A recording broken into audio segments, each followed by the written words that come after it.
시청자 여러분 안녕하십니까? 출발 성공 투자 후반부 이어갑니다. 온인주입니다. 안녕하세요. 이혜은입니다. 간밤에 미증시 오랜만에 3대 지수 모두 상승이 나와줬습니다. 글로벌 원샷 함께 보시죠.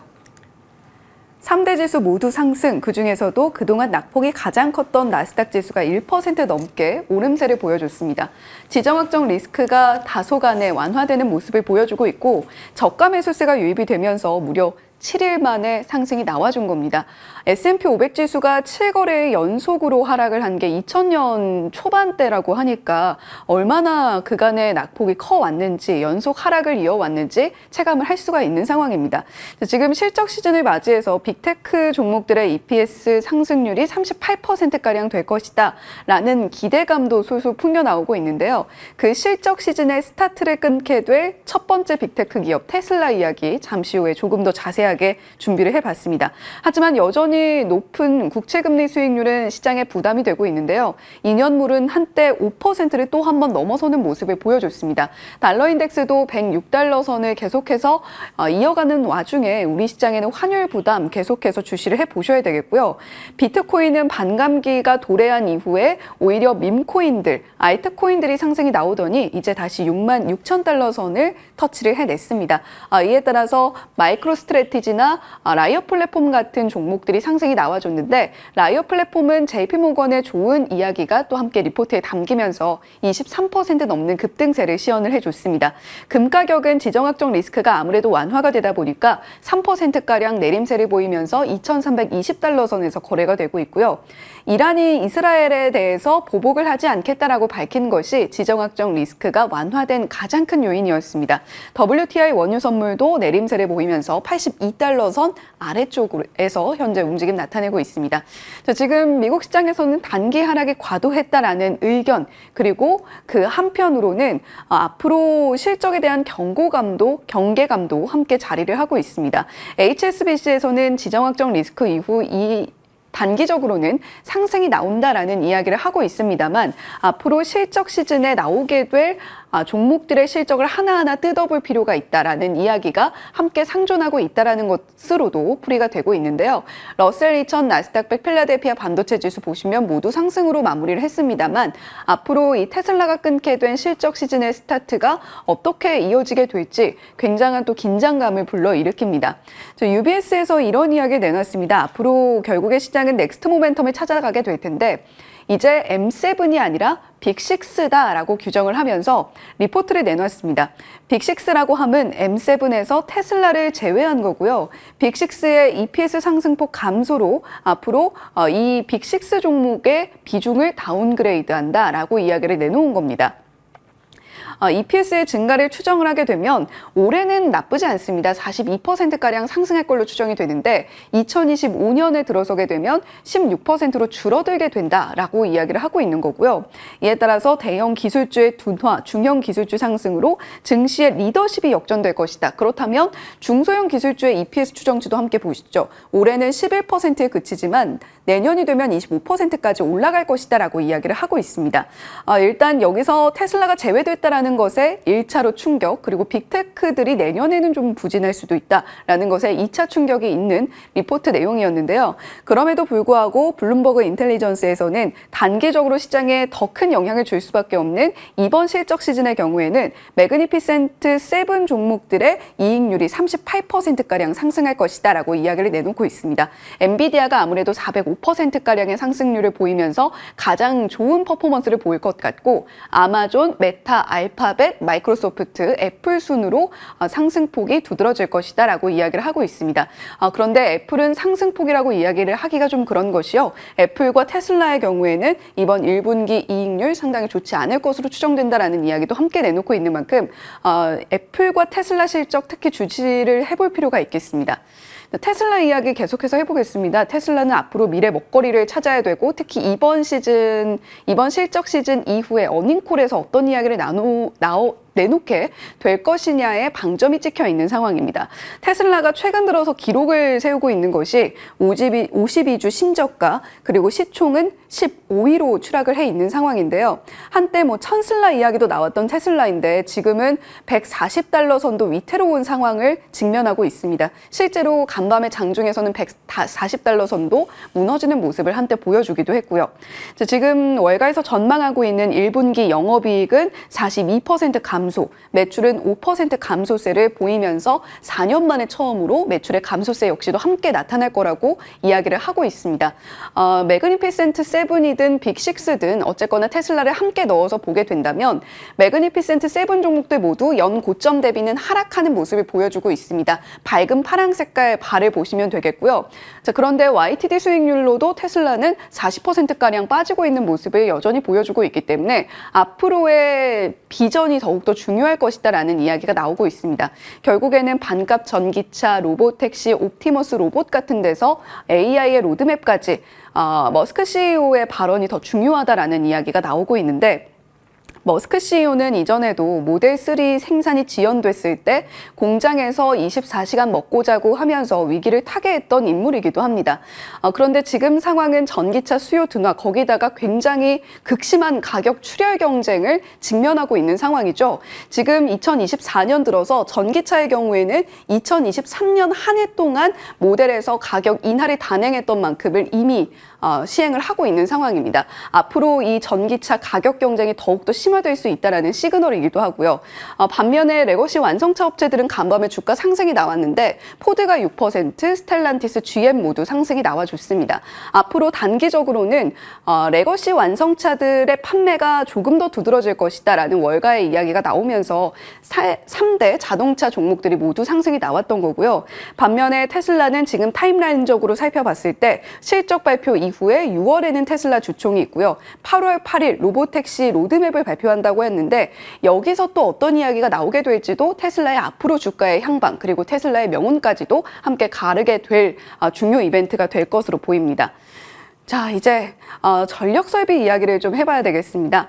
앞으로의 모멘텀을 어디서 찾을 것이냐, 넥스트 모멘텀을 찾기에 시장이 굉장히 분주하다라는 말씀을 드렸습니다. 챗 GPT의 아빠 샘 올트먼이 자식이 이렇게 이야기한다면 샘 올트먼이 달려나갈 수밖에 없겠죠.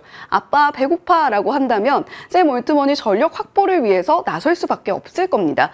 지금까지 핵융합 스타트업 헬리온이라던가 소형 모듈 원전 SMR 개발사 오클로를 확보를 하면서 AI 데이터 센터의 전력을 자기 앞으로 오픈 AI 앞으로 끌어오기 위한 올트먼의 노력이 상당히 두드러졌는데요. 간밤엔 또 이런 소식이 들려왔습니다. 태양광 스타트업인 엑소와트 인수에 참여를 하겠다라고 이야기를 한 건데 투자를 하겠다라고 결정을 한 거죠. 구체적인 투자 금액 자체는 나타나지 않고 있습니다만 앞으로 이 태양광 쪽도 좀 지켜볼 만한 필요가 있다라는 생각이 듭니다. 패널이 아니라 렌즈를 사용한 태양광 스타트업이고요. 전력 24시간 저장 그리고 IRA 보조금 없이도 킬로와트 시당 1센트의 전력 생산 비용을 우리가 만들어낼 것이다라는 구상을 밝히고 있는 스타트업입니다. 간밤에 우리 시장에서는 시간 외에서 전력 설비 변압기 종목들이 좀 하락이 나왔는데요. 이 소식으로 오늘 상승이 나와줄 수 있을지 한번 지켜보시면 좋겠습니다. 네, 이렇게 간밤 미증시 3대 지수 모두 올라줬습니다. 우리 시장도 그 바통 이어받으면 좋겠는데요. 네, 어제 사실 미리 우리 시장이 오른 측면도 있습니다만 아직 배고프죠. 더 가야 합니다. 함께 상황들 체크해 보시죠. 어제 마무리된 우리 시장, 양시장 모두 강세 마무리가 됐습니다. 특히 코스피의 상승폭이 컸죠. 1.45%의 반등에 성공했습니다. 밸류업이 증시의 상승을 견인했다고 정리 가능한데요. 사실 성장주라고 요즘엔 표현이 되죠. 원래는 이제 시클리컬 산업인데 반도체 같은 경우에는 어제는 밀렸습니다. 엔비디아가 그 전날에 10% 급락한 그 폭풍을 이겨내지 못하고 약세 마무리가 됐는데 그 밖에 나머지 업종 상승세 특히 급등했었던 업종은 다 금융권에서 나왔습니다. 보험, 은행, 증권 업종. 보험은행은 6.5%씩 급등을 했고 증권은 5.2% 급등을 했습니다. 다시 이제 저 PBR주가 소환된 건데 우리가 쉬는 사이에 토요일 날 이런 소식이 전해졌습니다. 미국 워싱턴 DC 기자간담 회의에 참석한 최상무 경제부총리 겸 기획재정부 장관의 발언. 밸류업 프로그램의 일환으로 배당소득 분리과세를 추진하겠다는 발언이 재료가 됐습니다. 이제 보다 좀 세제 지원 방안이 구체화된 점에 시장은 주목했는데 새로운 내용은 아니죠. 그동안 했던 이야기의 반복이긴 하지만 시장은 어떠한 힘이 약한 상태에서 재료가 필요했기 때문에 이런 것들이 주목을 받으면서 증시를 견인하는 모습이 인상적이었습니다. 그리고 또 한 가지 포인트. 이번 주에 은행주 실적 발표가 좀 집중이 돼 있거든요. 어제 JB금융지주를 시작으로 해서 25일에는 KB금융, 제주은행, 26일에 신한지주, 하나금융지주 등등. 위쪽에 배열된 건 밸류업 프로그램 관련 기업들입니다. 지주사들 그리고 자동차 기업들 위에 배열을 했고요. 나머지는 그 밖의 기업들, 실적 발표 예정 기업들입니다. 중요하기 때문에 같이 이 점도 참고해 보시기 바라겠고요. SK하이닉스가 중요하긴 하겠죠. 자, 은행주 실적에 대해서 지금 시장은 좀 관심을 쏟는 이유가 지금 눈높이가 이제 이 기대치가 계속 상향 조정되기 때문입니다. 증권가의 이제 긍정적인 평가가 나오기는 하는데 추가적으로 여기에서 금융권이 더 갈 수 있을까? 물음표가 달려있긴 합니다. 미래에셋증권에서 추가 상승 제한적일 가능성이 높다. 이렇게 이야기를 하고 있는데 외국인 순매수 유입 강도 한번 볼까요? 사실 1월 밸류업 프로그램 구체적으로 처음 발표가 됐을 때 외국인들이 이 금융권에 큰 폭의 순매수를 기록했는데 최근 들어서는 매수 강도가 많이 낮아져 있습니다. 보시는 것처럼 보험, 은행, 주황막대입니다. 증권은 안 잡히고 이 전미 연초 대비 수익률인데 외국인의 순매수세의 힘보다 수익률이 조금 더 위쪽에 가 있습니다. 이래서 추가 상승이 좀 앞으로는 더 나오긴 힘들다라는 목소리가 있습니다. 참고해 보시고 그러면 기회 요인도 보셔야겠죠. 지금 자동차 쪽은 외국계 순매수가 굉장히 크게 잡히고 있습니다. 수익률을 웃돌고 있는 수급 데이터고 그다음에 이 주황막대, 노란막대 보시면 상사 자본재 쪽도 수익률이랑 거의 근접치까지 외국인의 매수 강도가 강하게 유입되고 있다는 점. 요즘 원자재 쪽 강하죠. 그리고 이쪽은 반도체입니다. 반도체는 수익률보다 훨씬 더 웃돈 외국인의 러브콜이 들어오고 있다는 점 참고해 보셔야겠습니다. 이 세 가지의 공통점이라고 하면 수출 데이터 쪽이죠. 계속 수출 데이터가 잘 나오는 쪽은 외국인들이 끊임없이 사고 있다는 점도 정리해 드립니다. 그 밖에 움직인 상승 섹터들 위에 쭉 기입이 돼 있는데 금융 섹터 말씀을 드렸고 그 다음에 음식료와 자동차 부품 타이어 이 두 가지 섹터는 고환율 수혜주죠. 사실은 음식료는 그 예전에는 고환율의 피해주였습니다. 보통은 내수 소비가 음식료 쪽에 맞춰져 있었죠. 그런데 원자재는 해외에서 가지고 와야 하기 때문에 환율 올라갈수록 피해입니다. 그런데 지금은 좀 많이 바뀌었어요. K푸드가 해외에서 인정을 받기 시작하면서 라면 같은 거 잘 팔리죠. 그래서 수출 기업으로 이름을 올리며 이제는 고환율 수혜주로 음식료도 대두가 되고 있다라는 점. 한 가지 이제 달라진 관점이고 자동차가 밸류업 프로그램이기도 하지만 수출 데이터 잡히는 쪽이기도 하죠. 그리고 자동차 부품과 타이어가 함께 세트로 지금 웃고 있습니다. 수출 데이터 잘 찍히고 있는 쪽이고요. 타이어 쪽도 실적 기대감 요즘 리포트 많이 나오고 있습니다. 그 밖에 이제 수주에 대한 기대감인데 원자력 쪽 어제 주가 반응이 있었죠. 체코 원전 수주 이제 2파전으로 압축되고 있습니다. 한수원과 프랑스 전력공사로 이제 서한이 발생이 됐는데 좀 좋은 성과가 나기를 바랍니다. 일단 기대감으로 먼저 원전 테마주가 어제 시세 보였습니다. 장 마치고 움직인 시간의 특징주 일단 전력설비 전선 쪽은 아주 크게 밀리진 않았지만 차익 실현 매물 출회로 좀 약세 흐름을 보였습니다. 근데 글로벌적으로 지금 계속해서 전력 수요가 증대될 수밖에 없는 이유 AI에서 찾고 있기 때문에 오늘은 어떻게 반영이 될지 장중에 따져보셔야겠고요. 호실적 기록한 개별 기업들 상승세 시원했고 AI 테마 올랐고 가장 시간 외에서 크게 움직였던 종목은 철강 비철금속 테마였습니다. PJ메탈은 상한가. 이 이슈가 좀 있죠. 미중 갈등 수혜 기대감입니다. 잠시 후에 조금 더 자세히 짚어보도록 하고요. 오늘 좀 착오 없으시라고 따로 정리를 해봤습니다. 아프리카 TV는 오늘부터 숲, 삼양으로 사명 변경해서 거래가 되고 삼양 옵틱스 LK 삼양으로 바뀝니다. 디스플레이텍은 DTC, 그리고 비플라이소프트는 BQAI로 사명이 변경돼서 거래가 되기 때문에 꼭 착오 없으시기 바랍니다.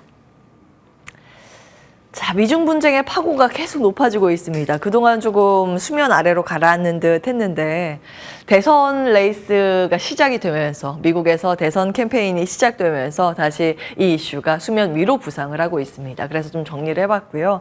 미국 대선 캠페인 본격화로 인해서 미중 분쟁 구조화가 다시 이제 진행이 되고 있습니다. 사실은 과거에 정리해드렸던 이슈인데 4월 17일에 바이든 대통령이 펜실베니아 방문해서 이런 코멘트를 했었죠. 지금 중국 정부, 중국 철강 회사가 보조금 매개로 부정 행위를 하고 있다. 그래서 가만히 있을 수 없으니 철강과 알루미늄 중국산에 관세를 3배 올리는 걸 검토하겠다라는 소식. 그 당시에 정리해드렸고 그 당시에도 주가 반응이 있었는데 쉬었다가 어제 장 마치고 나서 다시 한번 같은 재료로 반응을 보였습니다. 아마 대선 11월까지 계속 이 패턴이 반복되지 않을까 해서 한번 정리해 보시라고 가지고 왔습니다. 미국 대통령 후보의 통상무역 공약 비교인데 트럼프 전 대통령, 바이든 대통령 이렇게 나눠져 있습니다. 거의 이제 기조는 사실은 대중 압박은 같습니다. 표심을 얻기 위해서 지금 미국 내에서 중국에 대한 이미지가 굉장히 안 좋기 때문에 표심 잡기 위해서 이 행보가 모아지고 있는데 약간 결은 다르죠. 완료된 부분이고 이거는 진행 중이고 트럼프 전 대통령 같은 경우에는 미국 우선주의 강화 측면이 있기 때문에 보편적 기본 관세 부과 측면이 한 가지 좀 다른 포인트입니다. 바이든은 블록화죠. 우리 편, 내 편 나눠서 프렌드 슈어링으로 더 묶어서 하고 있습니다. 그래서 미국 주도의 진영화가 이루어지고 있기 때문에 그 안에 속했는가 안 했는가에 따라서 이 격차가 좀 큽니다. 이런 내용들 한번 쭉 보시고 정리를 해봤습니다. 사실은 이제 패권에 대한 안보를 최우선 가치를 하고 있죠. 군사기술, 에너지 이 안보 중심으로 블록화를 시키고 있다 보니 이 진영화로 이제 나오는 조각이 경제 블록화인 건데 이제 안보 문제와 경제 문제가 세트로 같이 움직입니다. 그래서 이것이 이제 주요 이벤트 측면에서 같이 보셔야 할 포인트인데 대선과 첨단 제조 무역 갈등과 우크라이나 중동 사태입니다. 그래서 이와 무관하지 않은 그 기사들이 이렇게 나오고 있죠. 전 세계 군사 지출 작년에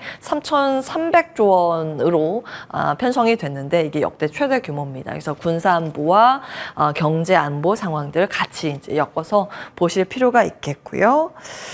좀 에너지하고 이런 부분도 여기 정리가 돼 있는데 시간상 한번 보시고 다음에 자세한 내용은 정리 따로 해드리도록 하겠습니다.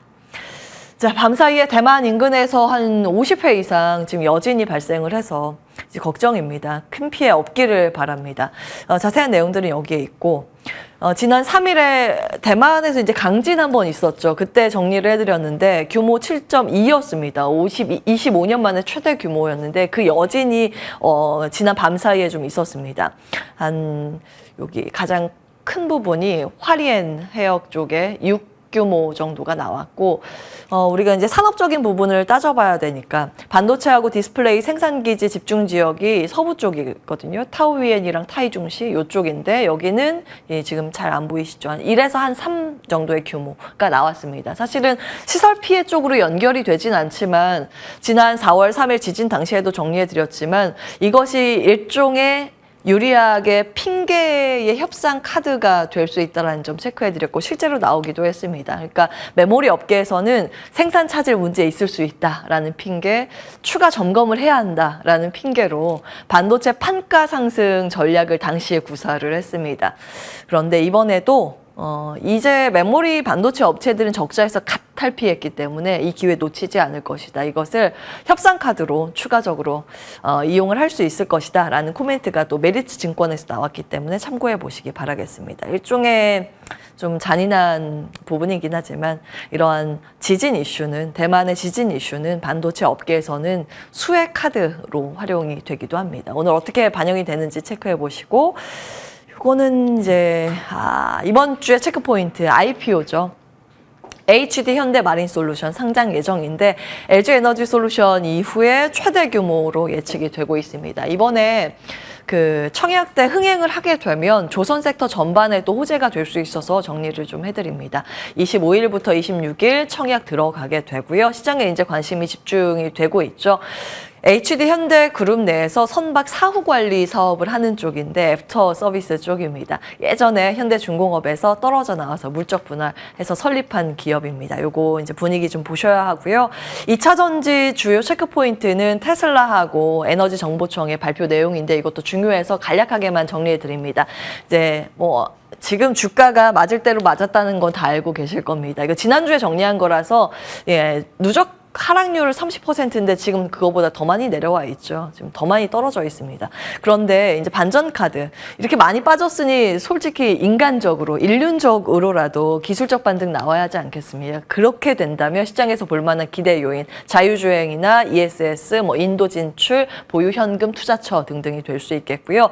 여기에 이제 에너지 정보청에서 원유 수요 전망 보고를 좀 가이던스 쪽 부분을 보수적으로 잡는다. 그 이유를 전기차 많이 사용하기 때문이다라고 지금 예상하는 것처럼 나오게 된다면 또 2차 전지 배터리의 자율 반등의 재료가 될 수 있습니다. 같이 체크 포인트 올려드립니다. 당잠사였습니다.